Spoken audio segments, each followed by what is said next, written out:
Hi friends, welcome back to our YouTube channel SR Creations. Today we discuss about lesson 16 story writing in Malayalam.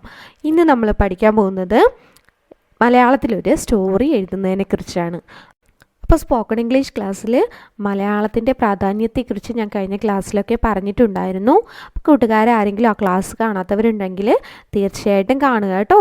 അപ്പോൾ കഴിഞ്ഞ ക്ലാസ്സിലൊക്കെ നമ്മൾ poem എഴുതാനാണ് പഠിച്ചതല്ലേ. ഇംഗ്ലീഷിലും മലയാളത്തിലും ഒക്കെ പോയം എഴുതാൻ നമ്മൾ പഠിച്ചു.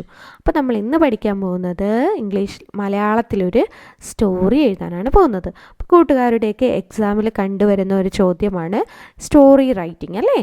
കഥ പൂർത്തിയാക്കുക എന്നൊക്കെ പറഞ്ഞ് ചോദ്യങ്ങളൊക്കെ വരാറുണ്ട്.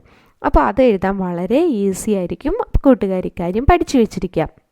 അപ്പോൾ കൂട്ടുകാർ ആരെങ്കിലും ആദ്യമായിട്ടാണ് ഈ ചാനൽ കാണുന്നതെങ്കിൽ സബ്സ്ക്രൈബ് ചെയ്യുക, തൊട്ടടുത്ത് കാണുന്ന ബെൽ ബട്ടൺ കൂടെ ക്ലിക്ക് ചെയ്യുക. അപ്പോൾ ഞങ്ങളിടുന്ന ക്ലാസ്സുകൾ കൂട്ടുകാർക്ക് നോട്ടിഫിക്കേഷനായിട്ട് ലഭിക്കും. അപ്പോൾ ഞാൻ എല്ലാ ക്ലാസ്സിലും പറയുന്ന പോലെ തന്നെ ഇതുവരെ ഞങ്ങളുടെ ചാനലിലൂടെ 1 മുതൽ 9 വരെയുള്ള ക്ലാസ്സിലെ വീഡിയോസാണ് അപ്ലോഡ് ചെയ്തുകൊണ്ടിരുന്നത്. മെയ് മാസം മുതൽ 10ാം ക്ലാസ്സിലെ എല്ലാ വിഷയത്തിൻ്റെ വീഡിയോസും ഞങ്ങളുടെ ചാനലിലൂടെ അപ്ലോഡ് ചെയ്യുന്നുണ്ട്. അപ്പോൾ കൂട്ടുകാരെല്ലാവരും നിങ്ങളുടെ ഫ്രണ്ട്സിന് കൂടെ ഇക്കാര്യം പറഞ്ഞു കൊടുക്കുക കേട്ടോ, അല്ലെങ്കിൽ അറിയിക്കുക.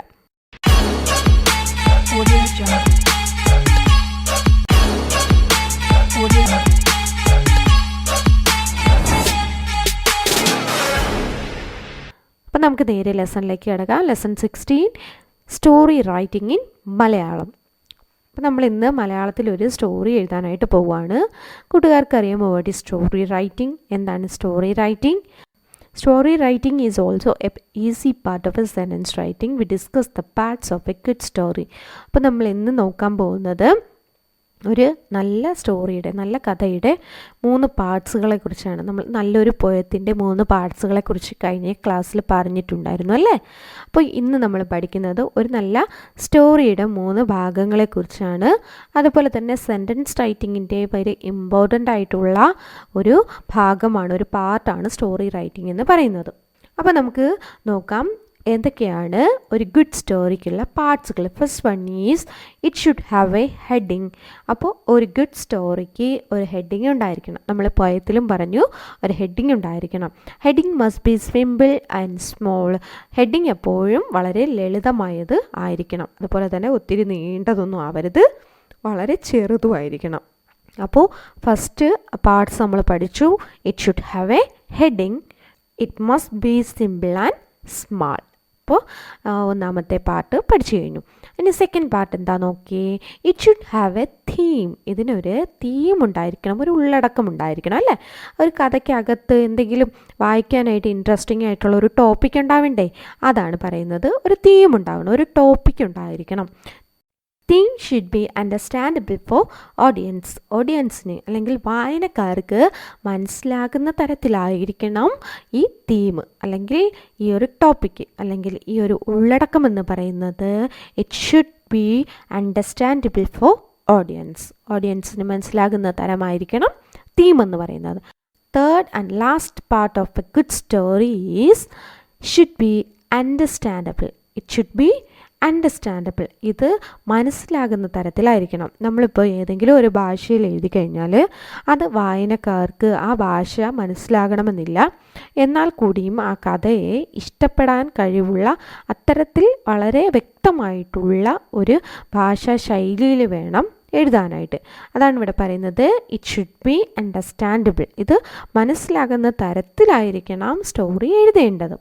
The story should be understandable and also write to the simple language. അപ്പോൾ സാധാരണക്കാർക്ക് മനസ്സിലാകുന്ന തരത്തിലുള്ള സിമ്പിൾ ലാംഗ്വേജ്, വളരെ ലളിതമായ ഭാഷയിലായിരിക്കണം കഥ എഴുതേണ്ടത്. അപ്പോൾ വായനക്കാർക്കെല്ലാം വളരെ മനസ്സിലാകുന്ന തരത്തിലായിരിക്കണം, അതുപോലെ തന്നെ വളരെ ലളിതമായ ഭാഷയിലായിരിക്കണം എന്തെഴുതേണ്ടത്, ഒരു സ്റ്റോറി എഴുതേണ്ടത്. അപ്പോൾ സ്റ്റോറിയുടെ 3 പാർട്സ് നമ്മൾ പഠിച്ചു. ഫസ്റ്റ് എന്താണ്? It should have a heading. The second one is should have a theme. It must be understandable for audience, and last one is it should be understandable. The story should be understandable and also write to the simple language. Okay, അപ്പം നമ്മൾ എന്താണ് ഒരു good story എന്നും സ്റ്റോറിയുടെ parts എന്താണെന്ന് നമ്മൾ പഠിച്ചു അല്ലേ. അപ്പോൾ ഇനി നമ്മൾ ചെയ്യാൻ പോകുന്നത് ഒരു സ്റ്റോറി കേൾക്കാൻ പോവാണ്. അപ്പോൾ കൂട്ടുകാർക്ക് സ്റ്റോറി കേൾക്കുന്നത് ഇഷ്ടമല്ലേ? ഇംഗ്ലീഷിലാണ് സ്റ്റോറി കേൾക്കുന്നത് കേട്ടോ. വളരെ ഇൻട്രസ്റ്റിംഗ് ആയിട്ടുള്ള ഒരു മനോഹരമായിട്ടുള്ള ഒരു സ്റ്റോറിയാണ് നമ്മൾ പഠിക്കാൻ പോകുന്നത്. ഈ സ്റ്റോറി കേട്ടതിന് ശേഷം കൂട്ടുകാർ ഇതിനെ മലയാളത്തിലേക്ക് ട്രാൻസ്ലേറ്റ് ചെയ്യാനായിട്ട് ശ്രമിക്കാം, നമ്മൾ പോയം ട്രാൻസ്ലേറ്റ് ചെയ്തതുപോലെ. ഓക്കെ, അപ്പം നോക്കാം. The lion and the mouse. അപ്പോൾ ലയൺ എന്ന വാക്കിൻ്റെ അർത്ഥം എന്താ? സിംഹം അല്ലേ. മൗസ് എന്ന് പറഞ്ഞാലോ എലി. അപ്പോൾ അതായത് സിംഹവും എലിയും എന്നാണ് ഈ കഥയുടെ പേര്. The lion and the mouse.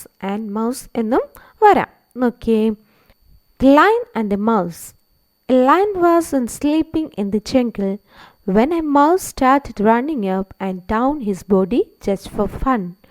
This disturbed the lion's sleep and he woke up quite angry. He was about to eat the mouse when the mouse desperately requested the lion to set him free. I promise you, I will be of great help to you someday if you save me. The lion laughed at the mouse's confidence and let him go. One day, a few hunters came into the forest and took the lion with them. They tied him up against a tree.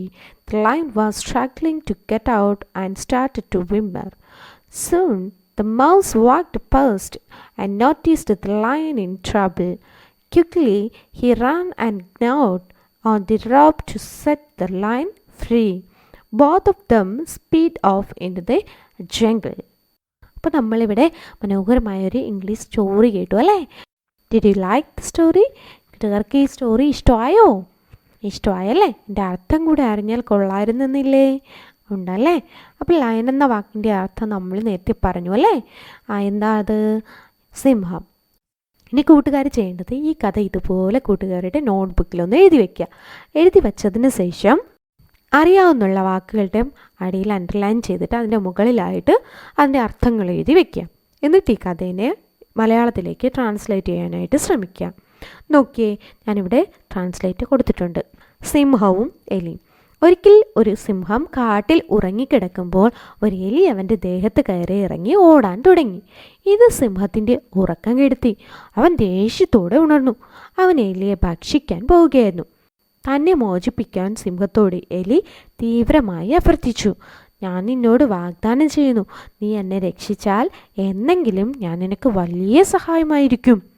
എലിയുടെ ആത്മവിശ്വാസം കണ്ട് സിംഹം ചിരിച്ചുകൊണ്ട് അവനെ വിട്ടയച്ചു. ഒരു ദിവസം കുറച്ച് വേട്ടക്കാർ കാട്ടിൽ വന്നു സിംഹത്തെ പിടിച്ചു.